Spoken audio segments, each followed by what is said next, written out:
ইসলামী ছাত্র শিবির শুধুমাত্র একটি ছাত্র সংগঠন, একটি ছাত্র রাজনীতির নাম নয়, বরং ইসলামী ছাত্র শিবির একটি স্বতন্ত্র শিক্ষা প্রতিষ্ঠান। একটি শিক্ষা প্রতিষ্ঠানে ক্লাস থাকে, এখানেও ক্লাস রয়েছে। এখানে প্রথমে সমর্থক হইতে হয়, কর্মী হইতে হয়, সাথী হইতে হয়, সদস্য হইতে হয়। এরপরে তাকে উচ্চতর সিলেবাস, সদস্য হওয়ার পরে থেমে যায় না, বরং তাকে একটা রাস্তা দেখিয়ে দেওয়া হয়। সেই রাস্তা হচ্ছে জ্ঞানের চূড়ান্ত শীর্ষ জায়গায় নিজেকে নিয়ে যাওয়ার জন্য আপ্রাণ প্রচেষ্টা চালিয়ে যাওয়া। সেই রাস্তা মানে হচ্ছে সিরাতুল মুস্তাকিমের পথে নিজের জ্ঞান আমলকে সমৃদ্ধ থেকে সমৃদ্ধ এবং এটার একটা উচ্চতর মানে নিজেকে পৌঁছে নেয়া। এটার নাম হলো ইসলামী ছাত্র শিবিরের ক্লাস। এখন আসেন, ইসলামী ছাত্র শিবিরের সিলেবাস আছে? আছে, আছে। এই সিলেবাসে কি আছে?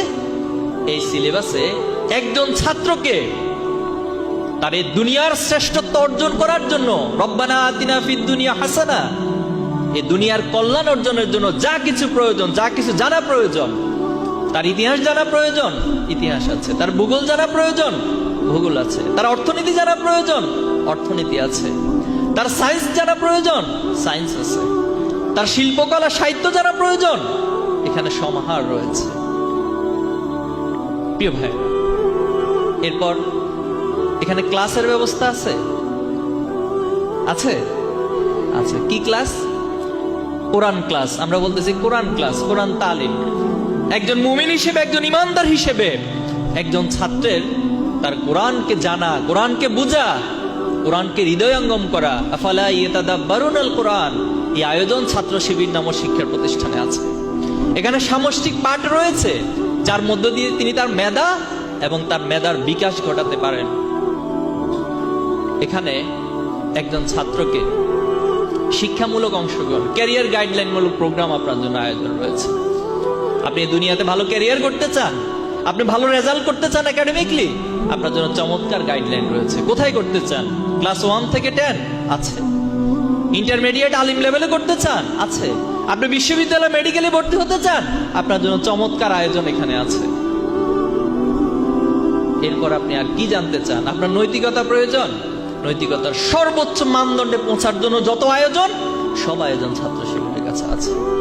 আপনি আপনার এই সমাজের কাছে দায়বদ্ধ থাকার জন্য আপনার ভিতরে একটা মূল্যবোধ প্রয়োজন। সেই মূল্যবোধ তৈরি করার জন্য যে আয়োজন, সেটাও ছাত্র শিবিরের মধ্যে আছে।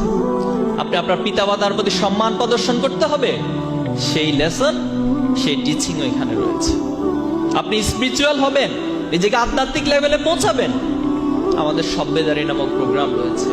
যে সভ্যদারি প্রোগ্রাম আপনাকে, আমাকে, এই সমাজের ছাত্রদেরকে আল্লাহর গোলামির অনুভূতি এবং রাত্রিকালীন নিজের শত ব্যস্ততা, নিজের সারাদিনের শত কাজের পর যখন রাতের বেলায়, রাতের গভীরে আল্লাহর কাছে যায় নামাজে দাঁড়িয়ে নিজের মনের কথাগুলো আল্লাহর কাছে তুলে ধরা, সেই আধ্যাত্মিক, সেই স্পিরিচুয়াল পাওয়ার অর্জনের সকল আয়োজন এখানে রয়েছে। কি প্রয়োজন একজন শিক্ষার্থীর তৈরি হওয়ার জন্য? সবকিছুই ছাত্র শিবিরে রয়েছে। আপনি কো কারিকুলার অ্যাক্টিভিটিস হিসেবে নিজেকে তৈরি করতে চান, আপনার জন্য ডিবেটের ব্যবস্থা রয়েছে। আপনি সাহিত্য চর্চা করতে চান, আপনার জন্য সাহিত্য আড্ডার ব্যবস্থা রয়েছে। কি করতে চান আপনি? এত চমৎকার একটা শিক্ষা প্রতিষ্ঠান, এত বড় একটা নিয়ামত বাংলাদেশের এই জমিনে আল্লাহ তাআলা কিছু ভাইয়ের মাথা থেকে, কিছু ভাইয়ের চিন্তা থেকে আজকে আমরা নিয়ামত ভোগ করছি।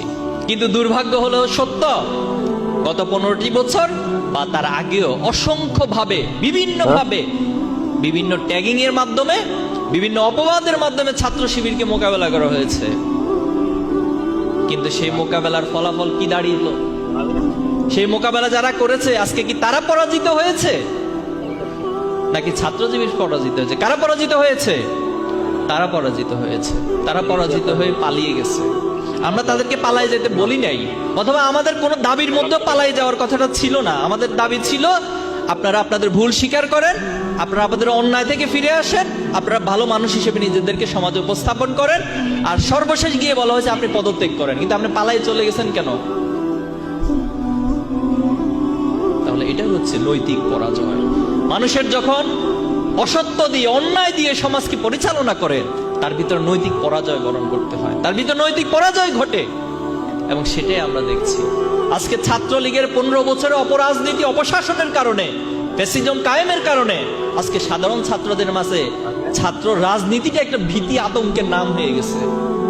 অথচ তারা ছাত্র শিবির নামক যে এক চমৎকার পরিবেশ, শিক্ষা প্রতিষ্ঠান, এই চমৎকার সুযোগটা তারা কখনো পায় নাই।